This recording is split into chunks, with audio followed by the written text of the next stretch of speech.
This is Diamond. He's a horse in sanctuary here at Dharma Horse. He and I are going to show you the different bitless bridles. And we're starting with an English style hackamore. The hackamore has a shank. The shank gives a little leverage, which means that as you use it, it works on the jaw, behind the chin, the nose, and a little bit on the poll. So you have this kind of all face effect. There are hackamores with much longer shanks. We don't use those because they tend toward being a little bit too severe. This bitless bridle works for using direct reins in the English style or for using the neck rein. We like this bridle.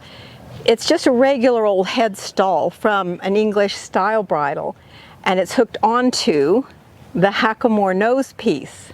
So it has the throat latch, which has to have a lot of room here in it. The throat latch, if it's tight, is right on the horse's windpipe, so he won't be able to breathe properly if he does any kind of flexions. Oftentimes in clinics that I teach, I've worked with riders, and the only thing we've had to do to change the behavior of their horse was to loosen the throat latch so that they could breathe properly.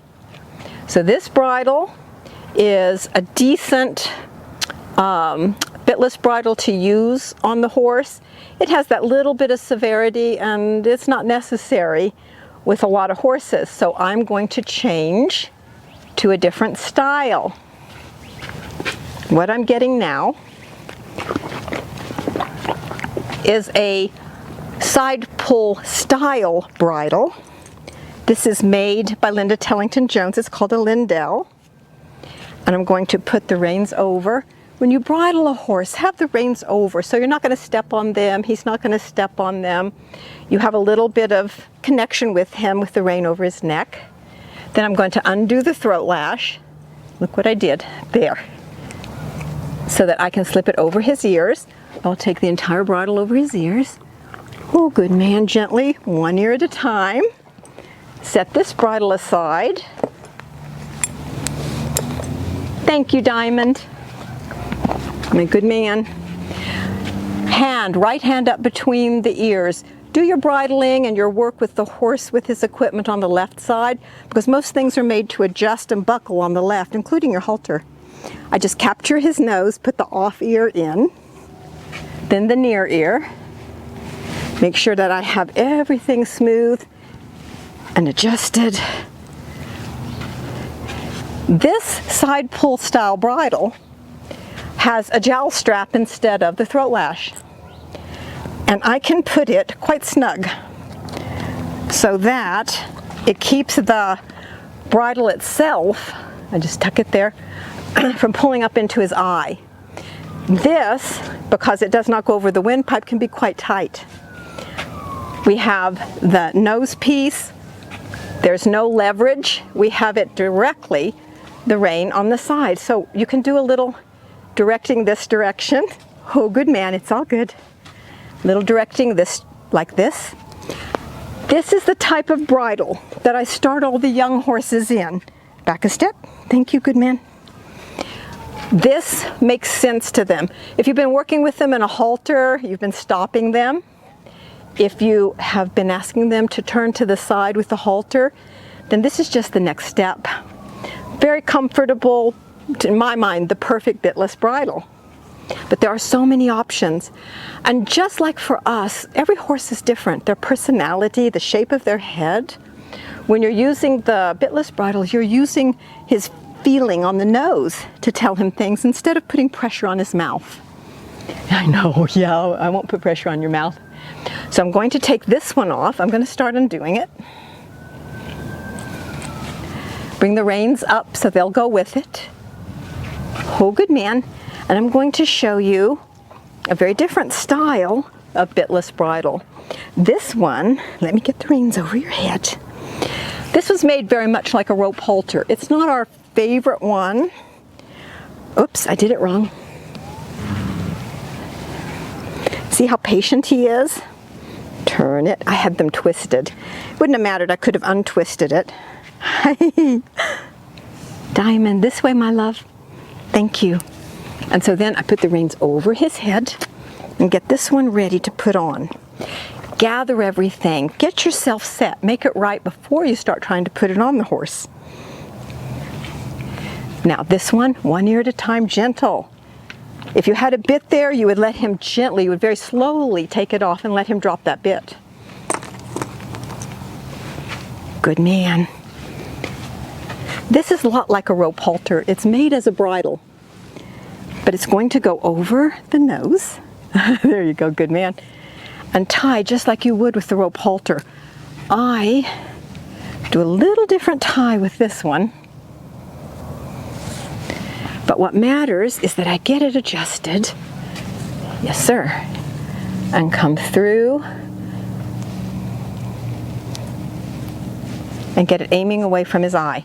What happens here is, once again, just like with the Lindell or the side pull, I can ask him to give his head in either direction. And the pressure's on his nose. Pressure is a funny word. The effect is on his nose. So we're working with all this vascular system and these nerves in here. We want to make sure that it's comfortable. So we don't want to make something too tight or too low. Here are bones, good man, bones that are in his head.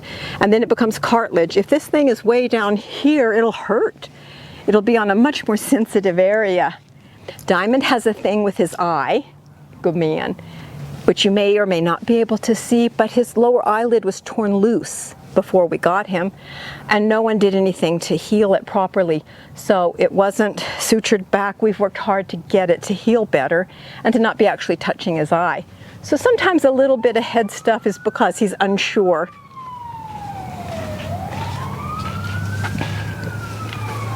This is the same bridle without the fleece on the nose. And we like the fleece on the nose because what we see with this bridle, you can see that it is the same, except it's just the rope. There's a severity with this rope. It has more of a bite to it. We don't use it. We don't have another piece of fleece. So when we kind of wear this fleece out, we'll get some for both of them, so we can use this one as well. When something is thin, it is going to be more severe. When it's thick, it's milder. We believe that you don't need severity. You don't need to be aggressive with a horse to get a signal across. What we want to do is communicate, not dominate. Put this one up. Hey Diamond, let's try this one. So we have another style of bitless bridle. This will be a little more complicated, the way it comes off. The one I'm going to put on now, this tan colored one, is a type of bitless bridle that works on the horse's head in very different ways. Whoops, thank you, sweetheart. You're so patient with me. Thank you, love. Go stay with me? Thank you. Oh, good man. One little step. One little step. Nope. Okay. You have to watch how you do this. This is a Dr. Cook. It's a bridle that I really like, and the horses like too, depending on how they respond to it. But it's complicated for me to put on, so I have to think as I do it. There we go. Good man. Off ear. Near ear, gentle. Get that back where it belongs, so the crown piece is behind the ears and right behind the pole. You don't want it to be up here because it could come off. This doesn't have a throat lash. And what it does have are connections that work when I pull. Let me smooth it out. When I pull on my right rein, it puts pressure on the left side. And when I pull on my left rein, it puts pressure on this side. Let's make sure it's all smooth. It's not. There we go. This bridle, there's other ones like it that are of the similar style. There's a Nurturel, lots of different bitless bridles, and I think they're all marvelous. We have a draft horse that I ride who doesn't like that pressure on the side from it, so we've adapted one. Draft horse bridles are hard to find. But what we had to do for him was because his jaw had been broken in his youth. Every horse here has special needs in one way or another. And so we adapt to them and do whatever we need to do to make things communicate properly. Mr. Diamond, I'm going to put your halter back on.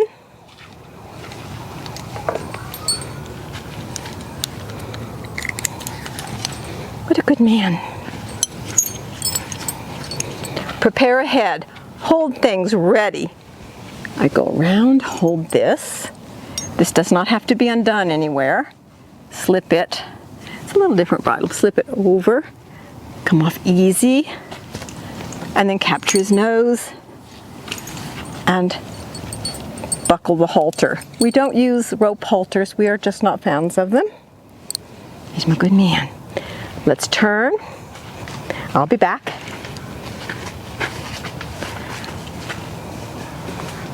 Good man, thank you so.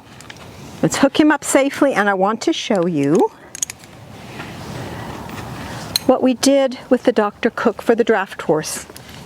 The draft horse, his name is Lindell. He's Irish draft. He's big and white. He's 1,800 pounds, and as you can tell, he has a very large head. But what we found happening when we used our rein and the side went against him, to kind of get pressure on the opposite side, it was hard. It was hard on him because of his jaw that had been broken. So my wonderful husband just took the part that connects to the rein and made a Chicago screw on it to hold it so that we have the direct pull on it. That has made him much more comfortable. He can be ridden in a halter as well, but this works really well. This rein is very long, and the only thing I could find for him was a rein from a German martingale, which we don't use. We don't use a German martingale, but the rein was so long, it made a perfect one for the draft horse.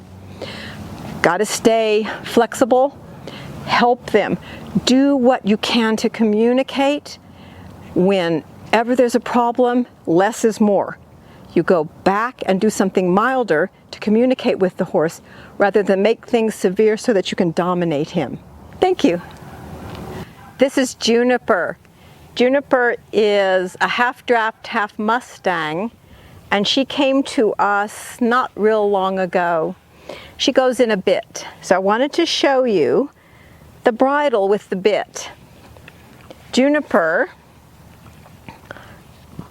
goes in the Boucher or Boucher, and it's spelled Boucher. And it's a little snaffle bit. It has a nice smooth mouthpiece that fits her comfortably. And it has this little bit on the top. It's not a shank. It's just a little bit that sticks up. The bridle is an English bridle, and there's a cavesson. And the cavesson, as you see, we don't make it tight. It's not to hold the mouth shut. She just goes more comfortably with it than without. Most of our horses in a bit, we don't use a noseband or cavesson at all. So we can get our hand in there like that. The throat lash has to have room for her to breathe. It can't go over her windpipe because she has a goiter. This is why we have her. And we're working on healing her goiter. But her bridle with a bit is what works and makes her comfortable, which is the goal with every horse here that we work with. I love you.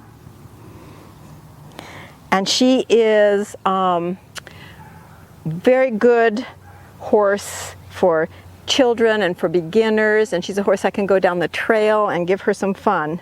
So we absolutely adore Juniper, and this is her best bridle.